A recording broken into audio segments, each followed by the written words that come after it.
Hello and welcome to part 2 of the Johnny Blender 2.0 series. In this part we'll just continue modeling on the head and I'll show you a few more tricks. One thing that I've discovered, actually just today, is something that'll kind of totally rewrite what I mentioned about the background images in part 1. So let's go ahead and jump on that. We don't need two windows in this new technique, so let's go ahead and collapse those like so. And right now if we go into 3, we can see that background image is lined up, and if we go to 1 it's still there. 7, actually you got to be an orthographic view to see it. 7, it's still there. Every viewport it's there. We can change that right here, over here where we added our image, where it says all views. We just want it to show up on our right profile. So just say x-axis right. And then since we're looking at our front profile, or front view, we're not going to see it. But if we hit 3 on our keyboard, there it is. And so that's really handy because we can do that a few different times. We can add another image. And this one's going to be... Oops.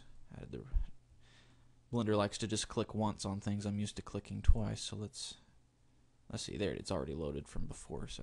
And we can change that one to be our front view. So right now we're looking at our side view. Hit 1 on our keyboard, there's our front view. And so we don't have to have multiple windows open. How handy is that? So anyways, kind of just I feel bad for saying it, but just kind of scratch what I told you about the background windows in part 1 and just do it this way. Sorry, I had to get a sip of coffee, but okay. So anyways, that's and then if you have, say, a top view, you can do that as well. But we're not going to need that this time. We'll worry about that later on when we get a little more detailed in our modeling. So anyways, so let's go ahead and move forward. Since we reset this image, we're going to have to line it back up. So let's get it lined. Actually, see if we can open that other window back.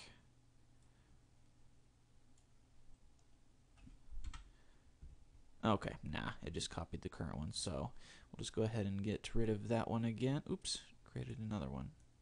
There we go. And they're both the same, so I'll just go ahead and merge those together. Okay, so let's get that set back up. Okay, and then side view. Good, the chin is right there. And let's turn off the subsurf so we can see our stark straight models there. And why not tab into edit mode so we can actually select some things. This will be the bottom of the chin, so let's go to our front view, and we see that our image probably needs to come down some. So let's drop that down on the y-axis, probably about right there. And these guys are above the eyeball, so we need to make the image a little bit smaller. So about right there, and then down some more. That's probably about good. Yeah, I think that'll work. Okay. Okay. Now let's jump into doing some more modeling. So let's start lining this up a little bit better, and we can turn the subsurf back on. There we go. And one thing you can see over here is called optimal. If your screen's small, it's optimal die, but if you spread it out, it says optimal display. And what that is it allows you to see a smoothed version of your model, but yet not have all these extra edges and faces in here to kind of obstruct your view. You can turn that off, and it kind of goes back to the low poly version, but yet it's still smoothed. And one thing that I find a little distracting is this grid pattern that you see here and the red and green lines. Now they're good for getting your reference for setting up your sizes and things, but once you've got that, I kind of find them distracting. So the way to turn that off is to go over here, and where it says display, oh, by the way, to move up and down on this menu, you just click and hold your middle mouse button, your middle mouse wheel, and that'll move that up and down. Same thing over here if you need to, if you have, like, say this is real skinny there, you can do that over here as well. And down on this bar as well. anytime you have things that are kind of being overlapped, you can scroll through them like that. So anyways, we'll turn off the grid floor and the X and Y guidelines. So there we go. Okay, back to our front view. Let's grab this and just start trying to get that to look a little bit better. You got to kind of guess what's around the corner there. So we're working in 3D space. This is where it would be handy to have a 3/4 view, but I don't know if that's an option over here, is it? No, but that's no big deal. We'll wing it, and it should still look fine after we're done. Okay, so let's just get this lined up there.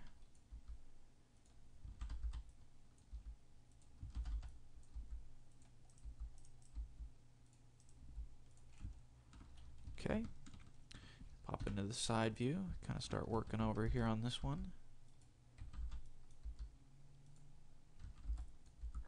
Let's bring these up to where they're above the eyebrow. There we go. And this will come out a little bit further. Actually, let's add a loop in here where we have more edges to work with. The way you add a loop is you just mouse over where you're wanting to put it, and you hit Control R, and it's going to bring up a pink line. Now this is a way to put one loop. Say you want to put 2 loops or 3 or a bunch of loops. Just scroll your mouse wheel up and down, and you can put pretty much as many as you want. But that would be way overkill. So I just want one for now. So I'll just put that in there like that. And then once you click with your left mouse button, you can move it up and down and kind of tell it exactly where you want to put it. And I want to put it about right there. And then you just left click again, and it puts it in there. So now we have a little bit more playing space here with the chin area, so I can move that out some. Okay. Got the basic head shape pretty well put up. Let's fix the neck a little bit. Let's add a couple of loops here on the neck. Right there. And then we'll grab this very bottom one. This is kind of a, I don't say a bad shot, but it's not exactly profile because I think my head is turned rather than the camera being directly beside me. As you can see that the collar of the shirt is kind of pointing this way rather than this way. So anyways, we'll worry about all that once we get a little further along. Let's turn on the proportional editing, which I guess it is on. Okay, scale it and scroll your mouse wheel up and down to change the influence there. Okay, Z into solid mode, and you can kind of see what's taking shape. Kind of looks a little too skinny to me, but we'll kind of get a little further along with our modeling and maybe change that later on. So Z back into wireframe view, and let's work on the I guess we can work on the mouth. Let's start working on the mouth. So let's grab our face select tool. Make sure everything's deselected. Let's grab these first 2 faces right there. Okay. That's about right. Okay, and we're going to hit E to extrude. And let's turn off the proportional fall off now, or proportional editing. Hit O to turn it off. O turns it on and off, and there's another option for connected, which I'll tell you later on. It basically, if you have 2 pieces of a model that are beside each other but not connected, say for example an earlobe that kind of hangs down, this part of it right here would be next to this part of the cheek, but they're not connected. So I really don't want to mess with the earlobe, I just want to mess with the cheek. That's what the connected part is for. So it does a proportional fall off on just its surrounding connected vertices. Okay, so we extruded our mouth. Let's scale it down some. Actually, turn it back off. Oh, there we go. Scale it down some so we can get a nice kind of a frame around it, like so.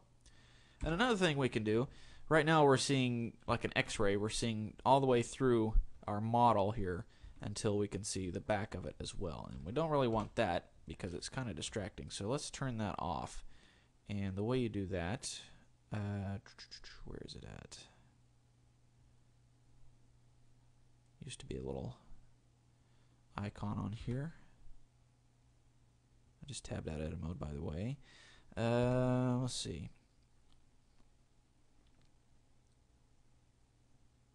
Huh. I don't see it. Maybe they've changed it since last I used that. View.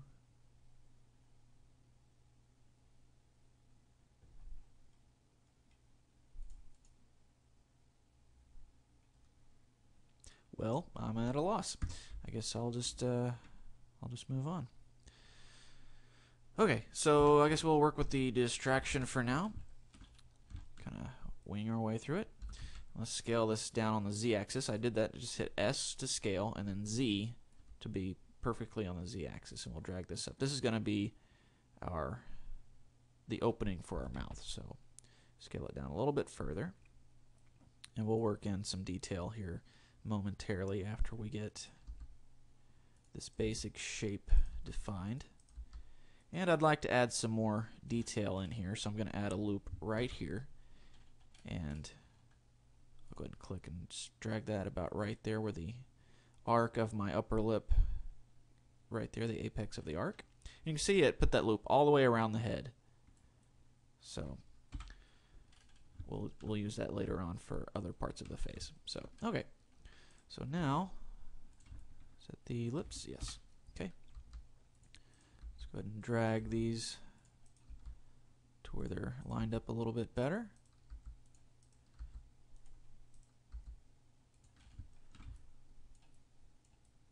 Whoa. Kind of got an underbite going on here. Don't want that. Let's go ahead and line these up here. This is where we can tell when our images are lined up exactly correctly or not, which they're not. We need to move this front face down some more. So let's, boom. It's a little bit too much. That's not enough. So let's go negative.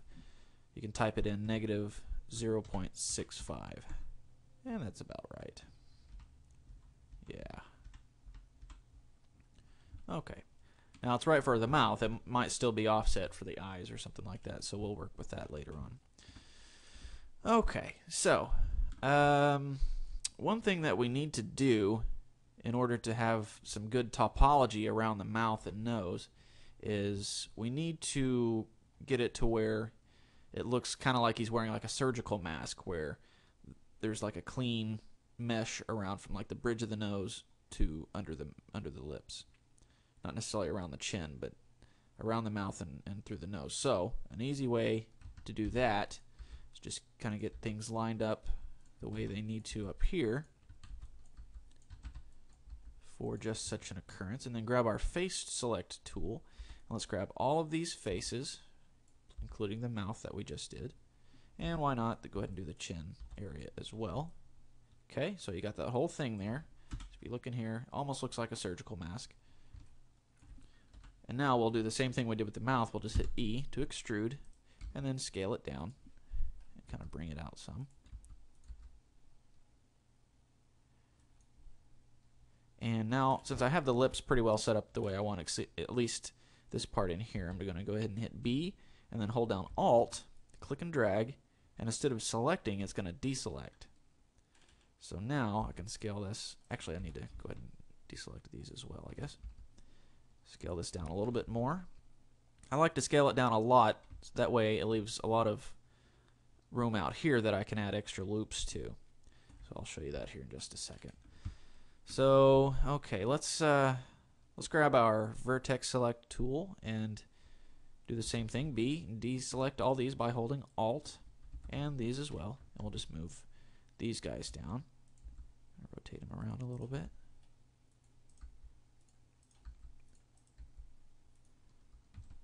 Go ahead and bring this back out to the corner. This isn't necessarily going to be the top of the lip, but we'll kind of arrange it to where it will kind of help. And this will be down here. And this dark gray, you can see it's kind of got a grayish hue. That means that these two vertices are going kind of behind where they should be, like this. And it's creating some strangeness with these vertices here. So if we just move those back, it'll kind of clean that up some.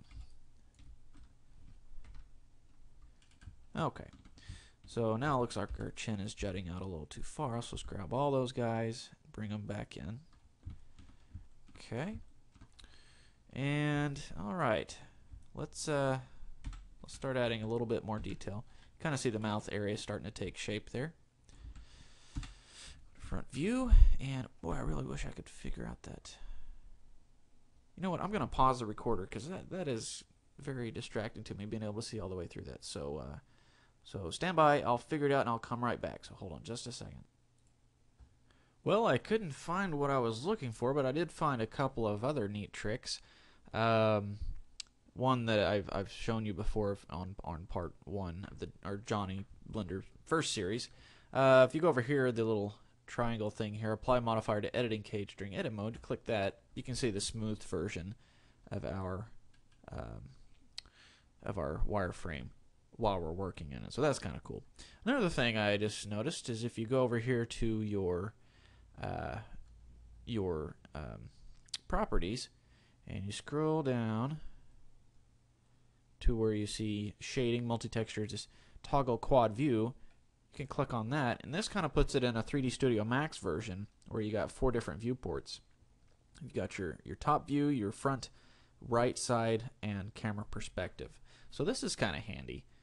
So you can kind of work on, this is kind of like I was showing you before, where you have the 2 screens with the different views. But this is a little bit better because you don't have to worry about the tool shelf being on one of them and not the other or whatever. You can turn it on and they're all still visible there. So why not? Let's just go ahead and use that. So anyways, moving forward, I really wish I could figure out how to turn that back off. If somebody knows, please enlighten me so I can tell everyone else. But anyways, we'll go ahead and just start modeling here. And we'll turn the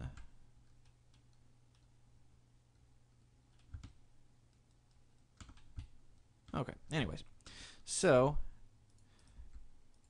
this quad view is handy, I guess, but it's a little distracting for me right now because I'm trying to get some detail. I need a closer view. So let's go ahead and turn that off for now. Let's try to get these lined up a little bit better.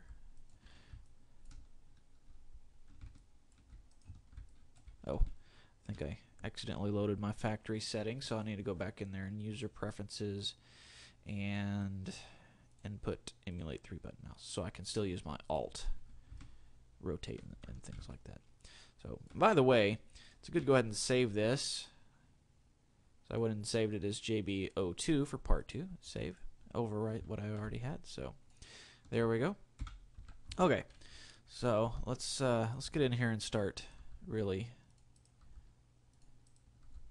getting this to look nice and clean.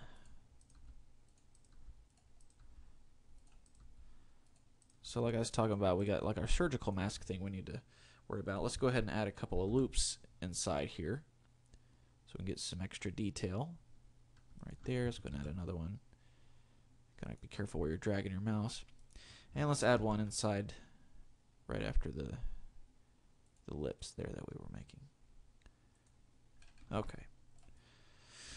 Go to side view, and let's bring these out a little bit.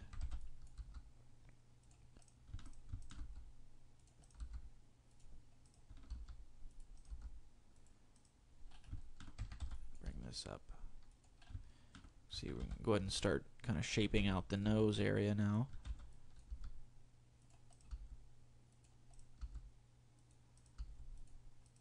Probably don't want to drag those all the way out. Actually, let's bring those back down. We'll probably just want to extrude out the nose area instead of try to drag those up there. So we'll worry about that in the next part maybe.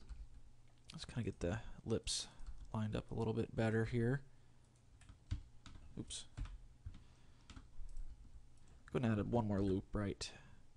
Can add one there. Maybe right there.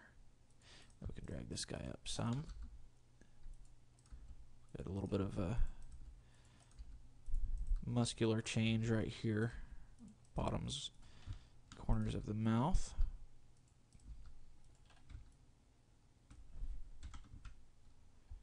You kind of see it start to take shape. Tab out edit mode.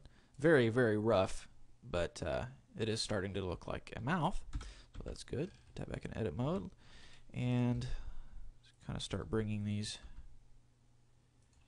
down a little bit.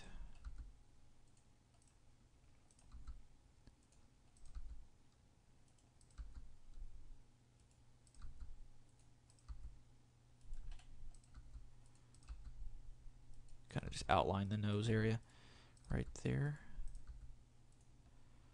Okay, so we still got a ways to go, but I'm going to call it done on part 2 because I'm running out of time. So stay tuned. In part 3, we'll go ahead and try to finish up the mouth a little bit better and probably start on the nose, maybe the eye socket if we got time. So anyways, thanks for watching again, and I hope to see you again in part 3.